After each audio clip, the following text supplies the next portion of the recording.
Yo les amis, donc bonjour, nous allons faire une analyse du CAC 40 qui est passé acheteur aujourd'hui, si vous avez suivi le point.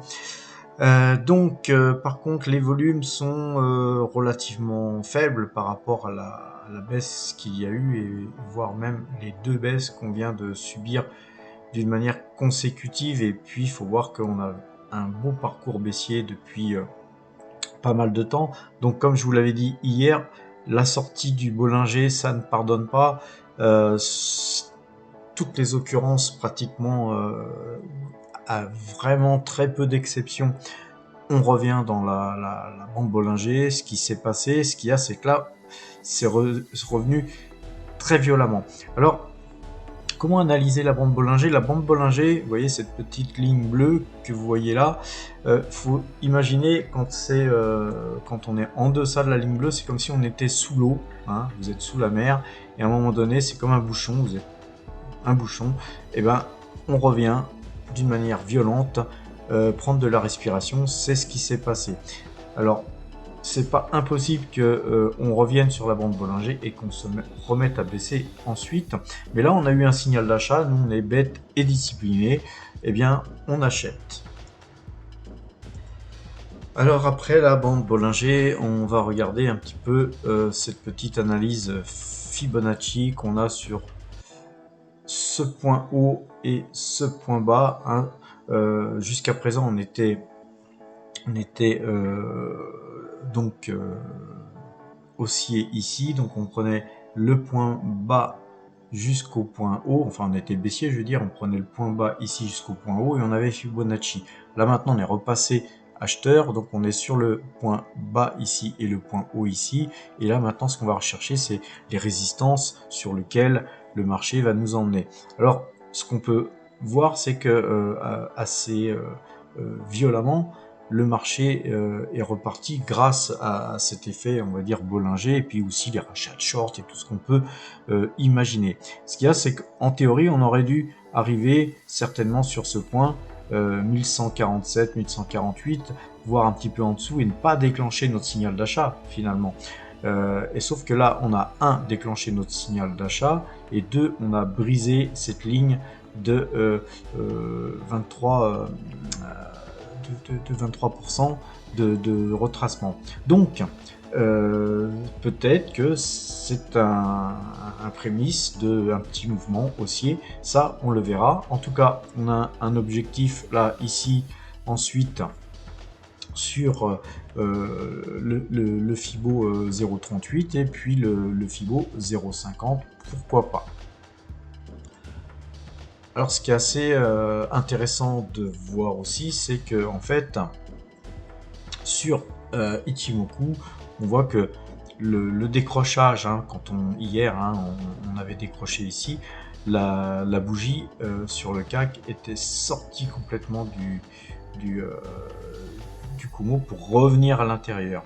Ensuite, eh bien, on est revenu à l'intérieur. Donc ça aussi, c'est aussi quelque chose qu'il faut observer. Va-t-on ressortir par le haut? Et là, ça serait fondamentalement beaucoup plus acheteur sur un mouvement un peu plus moyen terme, long terme, ou soit va-t-on ne pas pouvoir entrer dans ce Kumo et continuer à dégueuler? On devra être très prudent parce que là, comme vous le voyez sur l'image, sur l'écran, là, on voit bien qu'on est malgré tout, malgré ce signal d'achat, on voit bien qu'on reste dans un bon canal baissier qui a priori ne demande qu'à baisser. Alors, comme d'habitude, on va calculer le point.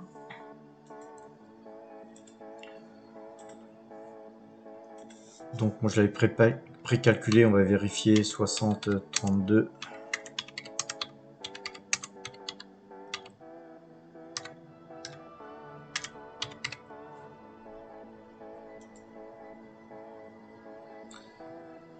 Et donc, on va sauvegarder. Oui.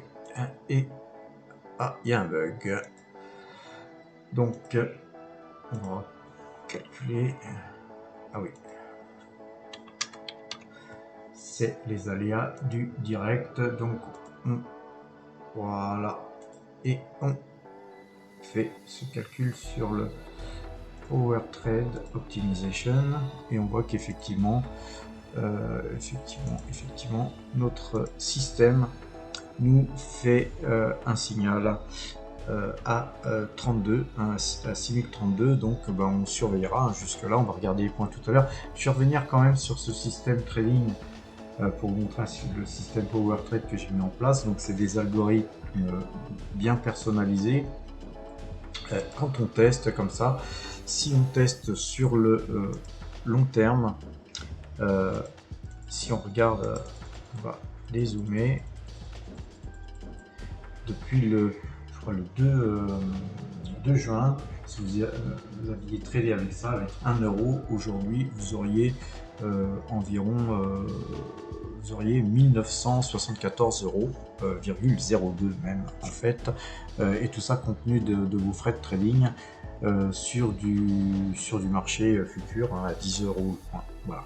Donc c'est un système qui fonctionne. Parfois on a vous voyez là, sur le long terme, on a toujours on gagne, hein, mais il y a toujours des pertes, des gains, des pertes, des gains, des pertes. Donc il faut accepter les pertes. Et puis aussi, il y a des mauvaises périodes, comme là entre avril et mai, on a fait beaucoup plus de pertes que de gains. Donc là, c'est un très mauvais moment à passer. Évidemment, si vous commencez là, vous allez pas forcément aimer ce système de trading, hein, mais après, il faut le regarder ça sur du long terme. Alors ceci étant dit, on va regarder un petit peu notre récapitulatif des points. Donc nous sommes passés acheteurs, donc à partir de maintenant on ne fera que des trades à l'achat. D'ailleurs je suis encore en position, je ne sais pas si je vais pas couper, on a jusqu'à 22 heures pour couper. Je regarderai si j'ai un petit peu d'argent à prendre, peut-être que je couperai la pause et que je me remettrai en pause lundi. Pour l'instant, je n'en sais rien, hein. J'en suis à faire ma vidéo explicative. En tout cas, lundi, à partir de 6032 points, ça sera le point de vente.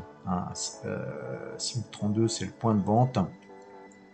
6121, ça sera le retracement de la moitié de la bougie de la veille. Je pense que c'est un point important parce qu'effectivement si on retrace à la baisse plus de 50% de cette bougie, faudra peut-être ne pas s'énerver trop à continuer à acheter. Il faudra plutôt observer et sortir du marché et puis observer un petit peu qu'est-ce qui se passe et re-rentrer peut-être sur des moyennes mobiles ou autres pour pouvoir re-rentrer acheteur, mais si possible au-dessus de 6121, car en dessous effectivement on aurait un turning point qui serait assez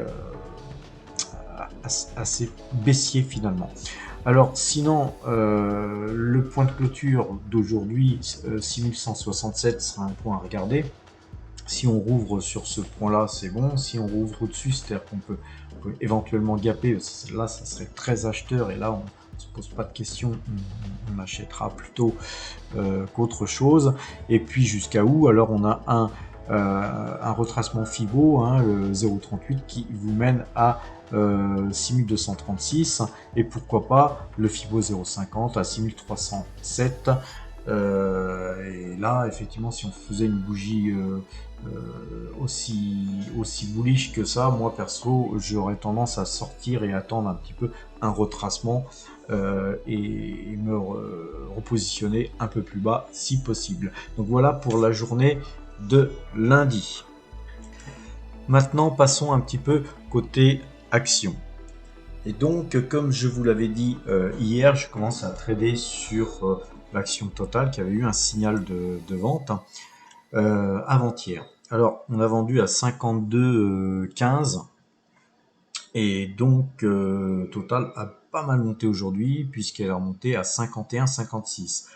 Alors en gros, moi je pense que c'est un rebond technique comme sur le CAC 40. Ceci dit, pas de signaux d'achat sur Total avec le système de trading Total approprié.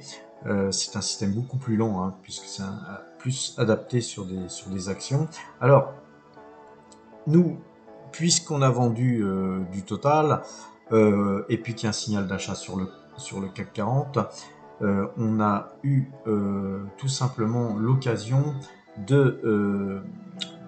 d'arbitrer sur deux valeurs.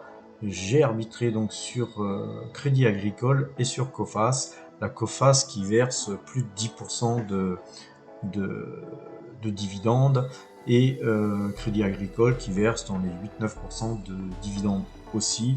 Donc voilà les deux valeurs sur lesquelles on a arbitré.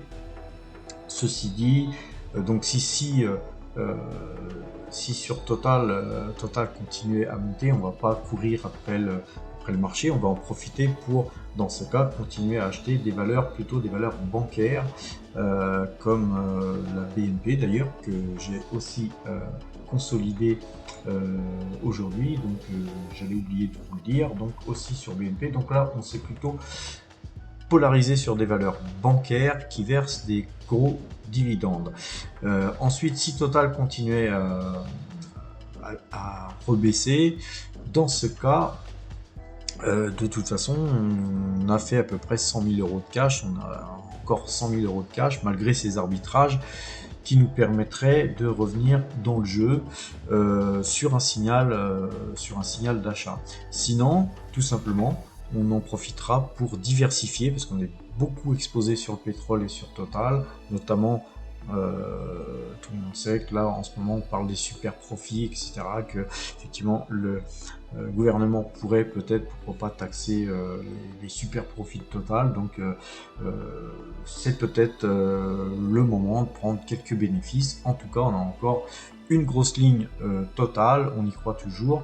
C'est tout simplement à peu près que 10-15%, je sais plus exactement, de la valeur de notre portefeuille investi sur Total qui a été sorti pour trading. Il faut croire en notre système de trading. Je pense que notre système de trading arrivera certainement à nous faire racheter Total moins cher que nous l'avons vendu avant-hier. Voilà les amis, donc maintenant, je vais vous souhaiter un excellent week-end et à lundi.